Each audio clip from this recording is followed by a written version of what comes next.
Next रात हम लोग सारे के सारे ग्रुप बनाकर निकल पड़े। जिसके पास जो हथियार था वही लेके निकल पड़ा, जैसे किसी युद्ध में जा रहे हैं। वहां जाकर देखा तो वो पेड़ पर पहले से बैठी हुई थी। हमने गन से फायर किया लेकिन वो गायब हो जा रही थी।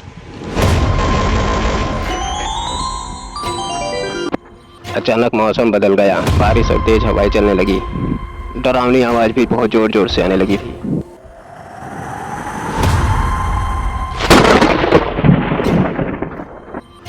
हम सब डर गए। कोई खेत में, कोई झाड़ियों में, कोई कहीं भाग रहा है।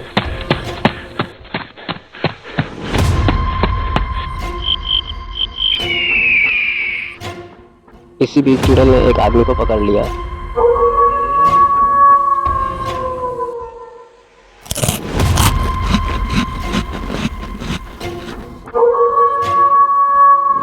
और उसका गला काटकर अलग कर दिया। आदमी तड़प तड़प कर मर गया। ये नज़ारा मैं अपनी आंखों से देख रहा था।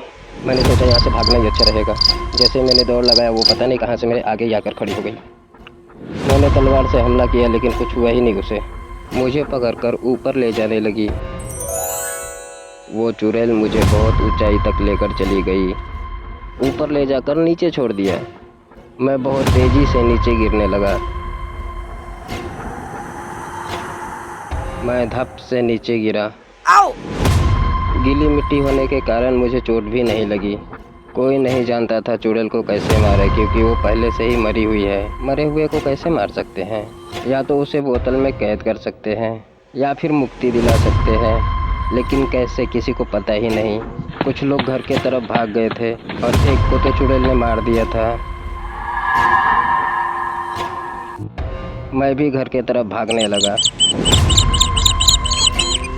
मुझे फिर चुड़ैल ने पकड़ लिया। मैं डर से कांप रहा था। मेरी टांगें थरथरा रही थी लेकिन मैं कुछ कर नहीं सकता था। फिर चुड़ैल ने मुझे उठाकर फेंक दिया। मैं सीधा जाकर पेड़ से टकराया। वहाँ पड़े सारे लकड़ी में आग लगा दिया। अब चुड़ैल कहीं दिखाई नहीं दे रही थी। अब घर के तरफ दौड़ लगाया मैंने। इस बार भागने में सफल रहा। मंदिर की तरफ आया और देखा सारे लोग वहाँ जमा थे। आकर पता चला 2 लोग और गायब हैं। Oh my God! सब डरे हुए थे, आपस में बात कर रहे थे कहीं चुड़ैल ने उन्हें मार तो नहीं दिया या कुएं में गिर गए हो। लोगों ने मुझसे पूछा उनके बारे में, क्योंकि मैं लास्ट में आया था। मुझे क्या पता कौन कहाँ है। मैंने कहा चलो उन्हें ढूंढते हैं, पर कोई तैयार नहीं हुआ। सब डरे हुए थे। किसी की हिम्मत नहीं हुई वापस जाने की। हम रात भर वहीं मंदिर के पास बैठे रहे। दूसरे दिन गांव के सबसे बूढ़े इंसान से हमने पूछा कि अब क्या करें, इस चुड़ैल से छुटकारा कैसे पाए। बूढ़े आदमी ने कहा इसका कोई इलाज नहीं है, नेचर से छेड़छाड़ नहीं करना चाहिए।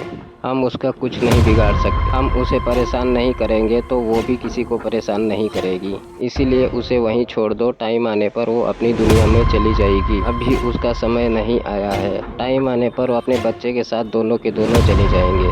तभी हमने देखा जो 2 लोग गायब हो गए थे वो जंगल की तरफ से चलकर आ रहे हैं। फिर उन्होंने बताया अंधेरा होने के कारण वो लोग दूसरे गांव की तरफ भाग गए थे। किसी ने कहा जो मर गया है उसका अंतिम संस्कार कर दिया जाए और साथ में चुड़ैल का भी। बूढ़े आदमी ने कहा ऐसा नहीं कर सकते हैं, घर का व्यक्ति ही अंतिम संस्कार करता है। ये तो मुश्किल हो गया, क्योंकि चुड़ैल के घर वाले गांव छोड़कर कहीं जा चुके थे। कोई नहीं जानता वो लोग कहाँ गए हैं। काफ़ी साल से इस गांव में नहीं आए हैं। अब मैं चुप नहीं बैठने वाला था। मैं किसी बड़े तांत्रिक से मिलकर इस चुड़ैल से छुटकारा पाने का तरीका जानने वाला हूँ। किसी भी हालत में इस चुड़ैल को रास्ते से हटाना है। ये थी मेरे गांव की रियल स्टोरी। अब आप लोग कमेंट करके बताइए मुझे क्या करना चाहिए।